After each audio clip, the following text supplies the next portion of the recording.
Yes, bana mtazamaji wa Mtani TV, ni live sound kutokea katika uwanja wa Amani Complex, mahali ambapo mchezo wa Yanga na FAR Rabat, mchezo wa kwanza wa kundi B CAF Champions League, mchezo wa kwanza unakwenda kufanyika majira ya saa 10, muda mchache kutokea hapa visiwani Zanzibar. Dar es Salaam Young Africans wanacheza dhidi ya mabingwa mara moja wa ligi ya mabingwa barani Afrika, FAR Rabat, mabingwa ambao walichukua ubingwa huo msimu mwaka 1985, na Young Africans wao hawajawahi kutoa ubingwa wote. Kwa hiyo mchezo wa kwanza unakwenda kufanyika katika uwanja wa New Amani Complex muda mchache kutokea sasa hapa visiwani Zanzibar. Na taarifa njema kutoka kwa mashabiki wa Young Africans na watu ambao wanafuatilia mchezo huu na watakao kufuatilia hapo baadaye kwenye TV ama kwenye radio, ni kikosi ambacho kimetajwa cha Young Africans ambacho kinakwenda kuanza kwenye mchezo huu. Na kwa haraka kikosi ambacho kinakwenda kuanza kwenye mchezo huu ni golini Djigui Diarra, ambaye ni mmoja kati ya magolikipa bora kwa sasa barani Afrika. Djigui Diarra anakwenda kuanza golini, nambari 1, jezi nambari 39. Lakini upande wa kulia yupo ni Israel Mwenda, ambaye yeye ameaminiwa na mwalimu mkuu wa Young Africans Pedro Suarez Concalves kuanza katika mchezo huu dhidi ya Waarabu wa FAR Rabat.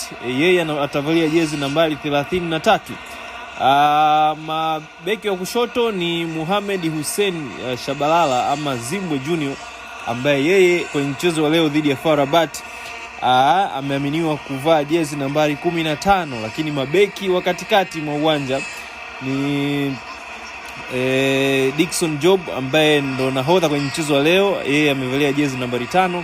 Lakini beki Ibrahim Baka Abdullah, ambaye kwa muda mrefu mechi za hivi karibuni amekosekana kwa sababu ya kufungiwa kushiriki michezo ile mitano ya ligi kuu, amerejea kwenye kikosi cha kwanza cha Young Africans. Mchezo wa mwisho tunafahamu kwamba alionekana kwenye mchezo dhidi ya Silver Strikers wale wa Malawi, kwenye mchezo wa pili ambao Young Africans walipata matokeo ya ushindi wa magoli 2-0. Ibrahim Abdullah Baka jezi nambari 4 ndo anakwenda kupata na Dickson Job kwenye kikosi ambacho kinaanza leo kwenye defense. Lakini viungo katikati kwenye double pivot, mwalimu Pedro Gonçalves Suarez ameanza na viungo wawili wa chini, Duke Abuya Mkenya huyu, baada ya kufanya kazi nzuri sana kwenye mchezo wa kimataifa wa mwisho dhidi ya Silver Strikers, kumkaba kumfanyia man to man Uchizi Vunga.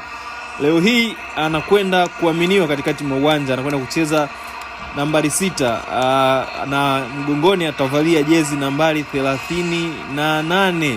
Duke Abuya atakuwa na kazi ngumu ya kumdhibiti kiungo wakati machachari na mashuhuri hatari wa FAR Rabat Mohamed Rabi Himrat.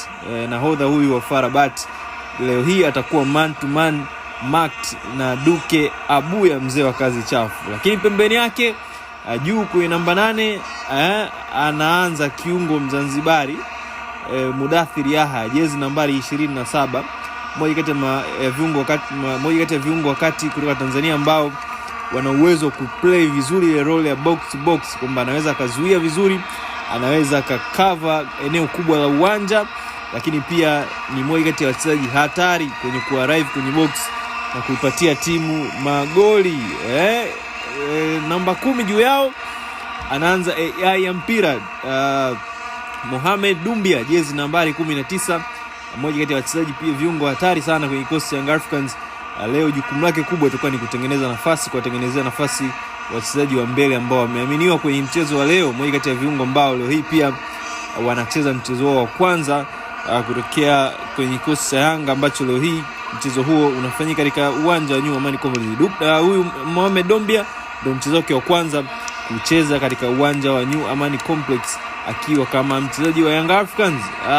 Mawinga wa kulia na kushoto, winga wa kulia nambari 7 ni Max Mpia Nzengeli, mmoja kati ya wachezaji ambao wamechaguliwa siku ya jana kuwania tuzo ya MVP wa ligi kuu, tuzo ya MVP wa ligi kuu ya Tanzania bara msimu uliomalizika. Na Max Mpia Nzengeli yeye mchezo wa leo atavaa jezi nambari 7, atakuwa anakimbiza mashambulizi yake kutokea upande wa kulia, na upande wa kushoto ni jezi nambari 10, Pacome Pedro Zouzoua, the best player, mchezaji bora sasa hivi tulionaye kwenye ligi ya Tanzania na kwenye kikosi cha Young Africans pia, naye atakuwa na jukumu kubwa sana la kuhakikisha kwamba Young Africans wanatengeneza nafasi kutokea kushoto na kupata magoli mengi. Unaweza kaona ukasikia sauti hiyo, namna ambavyo watu wanamshangilia Pacome Zouzoua na kila ambacho anakwenda kukifanya leo hii kwenye mchezo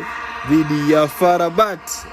Juu nambari 9, leo anaanza the elephant. Huyu ni Andy Bobwa Boeli, mshambuliaji kutoka nchi ya Demokrasia ya Kongo. Leo amepewa nafasi ya kuanza juu kuongoza mashambulizi ya Young Africans na atavalia jezi nambari 9, na nafasi yake leo hii juu amekamata baada ya kuwa na kuonyesha kiwango kizuri kwenye mchezo uliopita wa ligi dhidi ya KMC, mahali ambapo Andy Bobwa Boeli alifunga magoli 2 na nafasi yake na mtu ambaye amechukua nafasi yake Prince Dube leo hii yeye ameanzia kwenye mbao ndefu. Nini maoni yako kuhusiana na kikosi cha Young Africans ambacho kimeaminiwa na mwalimu Pedro Gonçalves Soares kwenye mchezo wa leo? Kama ulikuwa hujakisikia tokea mwanzo, nimekutajia hapo golini ni Djigui Diarra, namba 2 ni Israel Mwenda, namba 3 ni Shadrack Boka, 4 na 5 Dickson Job pamoja na Mohamed Hussein namba 3, kumradhi, lakini 4 na 5 ni Shadrack Boka, ni Dickson Job pamoja na Ibrahim Baka, lakini viungo katikati ni Duke Abuya, Mudathir Yahya, Maxim Pia Nzengeli na Pacome Zouzoua, lakini watu wa mbele ni Mohamed Dumbia na Andy Bobwa Boeli. Kama unavyosikia mashabiki na makofi ambavyo wanapiga mdogo mashabiki wameanza kufurika katika uwanja huu wa Amani Complex wakitarajia kusubiri mchezo ambao unakwenda kuanza majira ya saa 10 kamili za jioni. Nini maoni yako? Unaiona wapi nafasi ya Young Africans kwenye mchezo wa leo? Tuandike comment yako kwenye eneo la kucomment hapo chini. Endelea kusubscribe na kulike habari zetu za moto kutokea hapa kwenye channel yako pendwa ya michezo ya Mtaani TV.